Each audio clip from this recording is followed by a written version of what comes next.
What's a girl like you doing here alone in a place like this? Autumn Wade froze. The voice slithered over her shoulder, low and taunting, carried by the southern wind rustling through the dying oaks of Palm Hollow Park. She hadn't even heard their boots, only the sudden stillness of the breeze, as if the trees themselves held their breath. She turned slowly, her fingers still resting on the dog-eared page of a second-hand novel. Two men in uniform stood over her. One older, stockier, face leathered by sun and cynicism. The other younger, slim, shifting nervously like he wasn't sure if he was part of a joke or a threat. Officer Luke Brenner grinned down at her. His badge gleamed in the dying light. Next to him, Officer Jim Slater avoided eye contact. "I'm just reading," Autumn said, her voice steadier than her hands. "I'm not doing anything wrong." "Depends," Brenner said, stepping closer. "You got ID, sweetheart?" "Could be loitering, could be casing the place, never know these days." Autumn blinked. "This is a public park." "That so?" He chuckled. "Funny how some folks think public means they get to sit around looking pretty and wasting space." She reached for her tote bag, moving slowly, deliberately. "I have ID if you need it." Brenner ignored the gesture. "Nah, I think we'll just do a visual inspection." Then, swift as a snap, he used his baton to flick the hem of her dress upward. Air, skin, humiliation. It all happened in less than a second. Autumn gasped and jerked backward, clutching her skirt with both hands, color draining from her face. Her book dropped to the ground beside her boot. "What the hell is wrong with you?" she shouted, her voice cracking but not breaking. "You just assaulted me." "Assault?" Brenner barked out a laugh. "Lighten up. We're just having a little fun. It's Sunday, ain't it?" Beside him, Officer Slater let out a strained chuckle, then quickly looked away. His Adam's apple bobbed nervously. He knew. He knew this had gone too far. Autumn stood, not because she felt strong, but because she refused to be small. "You think you can do this to anyone?" she said, eyes fixed on Brenner. "You think you can get away with this?" "Not anyone," Brenner smirked. "Just girls like you." The words hit like spit on a flame. Autumn's mind reeled, but her heart knew exactly what to do. She reached for her phone, not trembling, not panicking, just moving with quiet precision. And then she dialed. It rang twice. A voice answered. "Maya, I need you." There was silence on the line, then only one word. "Where?" "Palm Hollow, the bench near the east playground." "Don't move," came the reply. "I'll be there in 15. Autumn hung up. She didn't look at Brenner. She didn't speak to Slater. She sat back down, folded her skirt over her knees, and stared out at the lake, her jaw tight, her eyes burning, not with fear, but with memory. Because Autumn Wade wasn't just some quiet girl in a park. She was someone who, years ago, had been pulled from a violent foster home by a black woman in a blue uniform named Maya Williams. She was someone who had once learned that fear doesn't end unless you confront it. And she was someone who had waited her whole life to stand up for herself. And 15 minutes from now, Justice was going to walk out of a dusty Dodge Charger with braided hair, mirrored sunglasses, and a badge that still meant something. But for now, she waited. With a phone gripped like armor and dignity wrapped around her like tempered steel. The wind kept blowing, but not a single leaf dared fall. For the strength in Autumn Wade's voice, give her a like. Because that strength deserves to be seen. The Dodge Charger cut through the late afternoon light like a blade through fog. No sirens, no headlights. Just the deep growling hum of a V8 engine coasting beneath the Spanish moss, hanging low over the roads of Palm Hollow. Behind the wheel, Maya Williams didn't blink. She knew exactly where she was going. 15 minutes. That's what she told Autumn. She was ahead of schedule. Her uniform was half on, civilian jacket over a crisp navy shirt, badge clipped to her belt. Boots still dusted from the volunteer drill she'd run that morning at the academy. Her hair, pulled into a tight braid, twitched slightly as she checked her mirrors. But her mind wasn't in the car. It was with a girl who had once stared up at her from the floor of a filthy foster home, eyes too old for her face. That was 8 years ago. Back then, Autumn Wade was 12, rail-thin and silent, found crouched beside a broken radiator while the man who claimed to be her uncle screamed at the officers outside. Maya hadn't raised her voice. She hadn't even needed backup. She walked in, got on one knee, and simply said, "You don't have to stay here anymore." That moment had stayed with them both. Now Autumn was grown, but the quiver in her voice on the phone wasn't something Maya could ignore, and the words, "He lifted my skirt," had lit something cold and dangerous in Maya's gut. She turned off Chestnut and pulled into Palm Hollow Park through the service entrance, bypassing the main lot. The gravel crackled under her tires. Ahead, through the trees, she spotted the bench and the girl. Autumn sat still, legs pressed tightly together, eyes fixed on the lake like it held answers. Her book lay forgotten at her feet. 2 officers loomed nearby, their posture too casual, too smug. Maya parked, killed the engine, and stepped out. She didn't slam the door.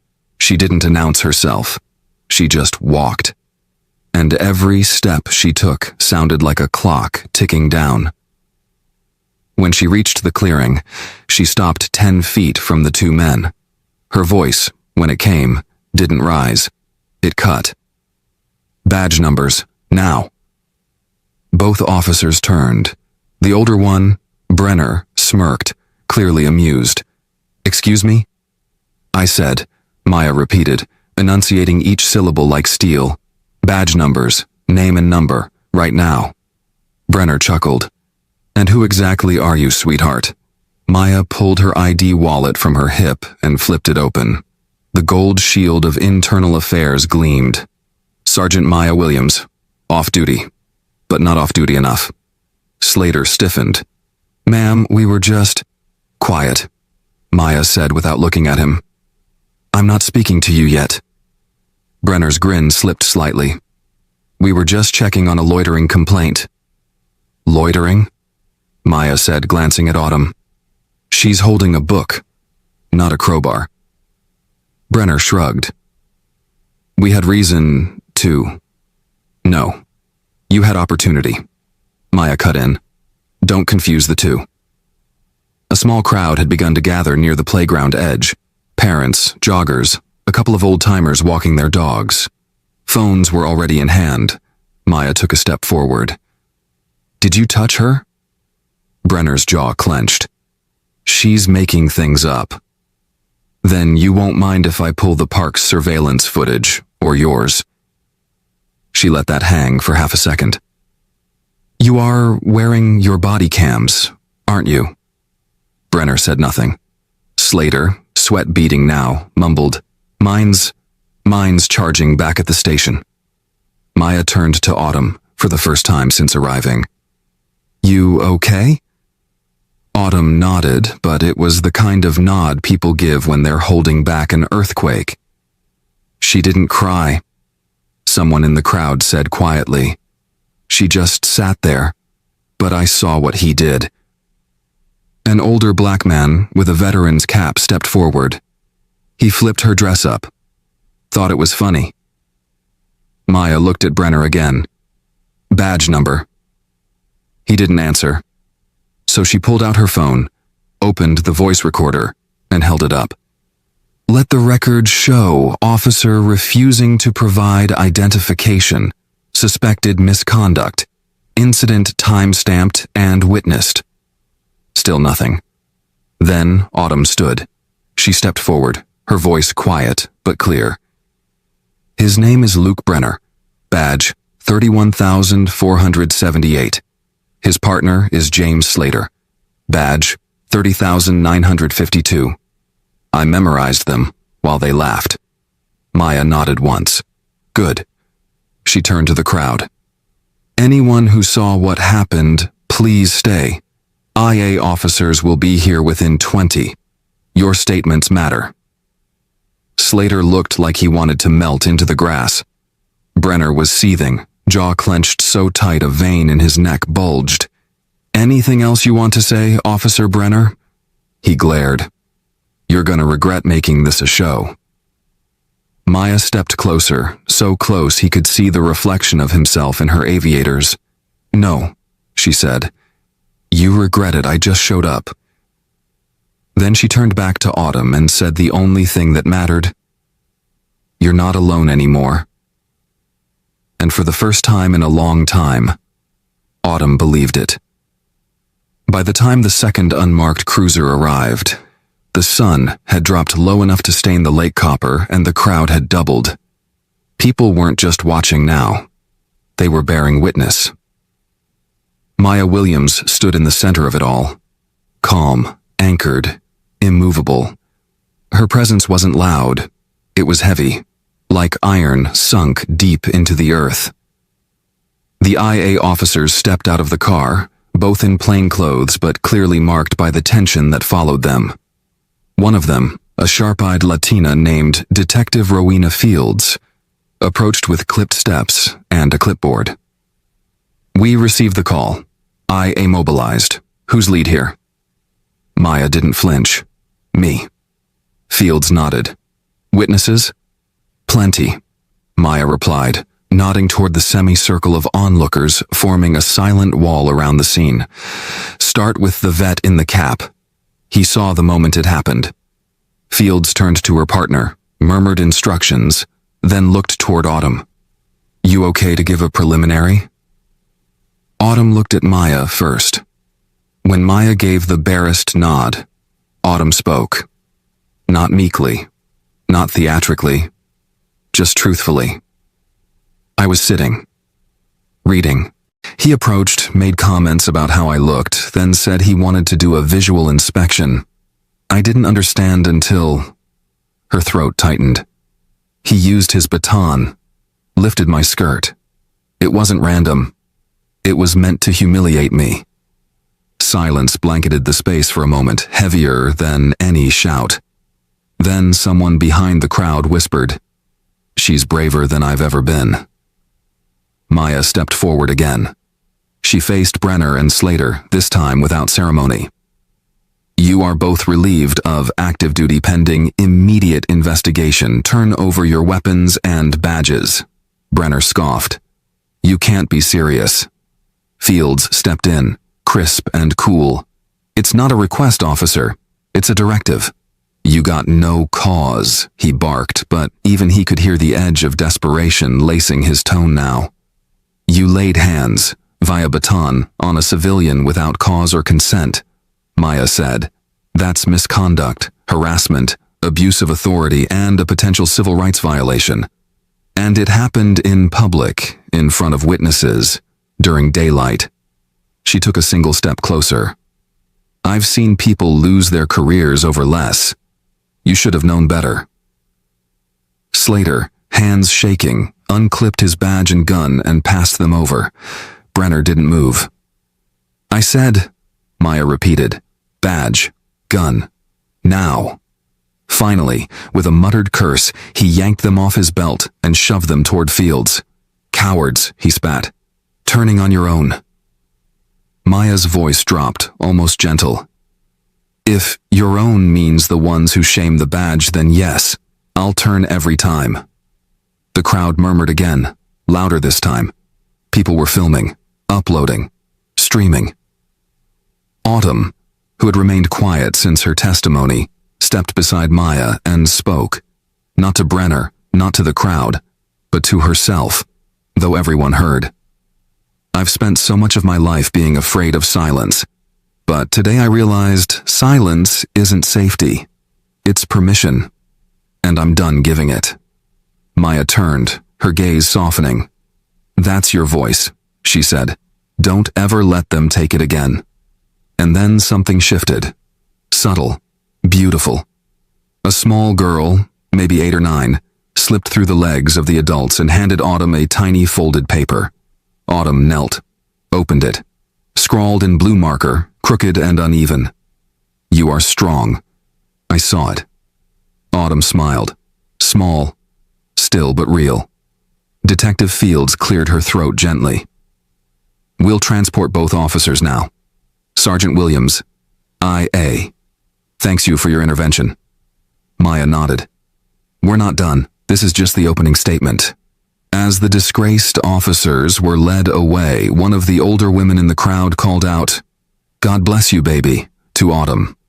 Another shouted, "That's what justice ought to look like." And Maya. She didn't bask. She didn't gloat. She just stood, tall beside the girl she once rescued, now standing on her own. Because this wasn't the end. It was the line in the sand. And they had just crossed it. Together. The precinct walls were too white, too clean. Sterile like a hospital, but without the mercy. The moment Sergeant Maya Williams stepped through the lobby of the 9th District Station, the temperature dropped. Not literally, but in posture, in silence, in eyes that lingered too long. She was wearing her full uniform now. Hair in regulation bun, badge polished. Body cam blinking softly. Her presence was not welcomed, and she knew it. They didn't like that she brought one of their own in. They liked even less that she was right. Detective Rowena Fields trailed behind her, carrying a sealed evidence bag that held the confiscated weapons and badges of Officers Brenner and Slater. They passed a bulletin board where the Officer of the Month still bore Brenner's photograph. It would be gone by morning. Captain J.T. Moreland met them outside the interview room. He was in his 60s, with a limp from a blown knee in Newark back in '94, and a tolerance for nonsense that hovered around zero. "Tell me you've got it clean," he said under his breath. Maya's reply was razor sharp. "We've got video, witnesses, a minor who recorded the aftermath, and a decorated veteran who testified on the spot. It's clean." Moreland let out a slow exhale, rubbed the bridge of his nose. "The union's already blowing up my phone. You just made enemies of half this department." Maya didn't blink. "Then I'll know which half needs watching." He gave her a look, half weary, half respect, then opened the door to the briefing room. Inside sat 2 desks, one for Slater. Empty. He'd asked for time before his initial statement. The other was occupied. Autumn Wade sat across from an IA officer, her posture upright, hands clasped in her lap. She looked like someone older than her age, like someone who'd had to grow up in a single afternoon. Maya stepped in and gently cleared her throat. "You okay?"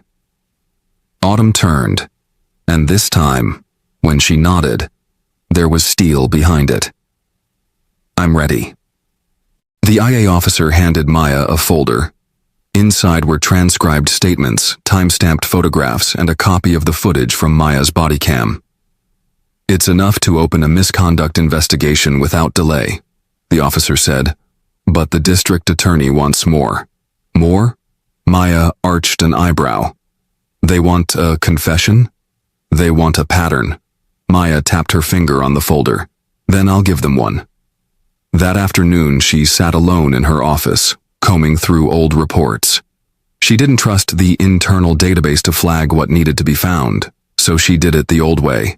Paper trails, complaint forms, review boards that couldn't verify testimonies from black and brown women too afraid or too poor to fight back. Then she saw it. Sharon McBride, 2018. Complaint. Inappropriate body search by Officer Luke Brenner during routine stop. Closed due to insufficient evidence. She pulled the file, dialed a number she had no business remembering, and waited. "Hello? This is Sergeant Maya Williams. I'm calling regarding a complaint you filed in 2018. The voice on the other end stiffened. "I was told nothing could be done." "Well," Maya said slowly, "the people who told you that didn't have what I have now." Silence. Then, "What do you need?" "Your truth," Maya answered. "And maybe your courage."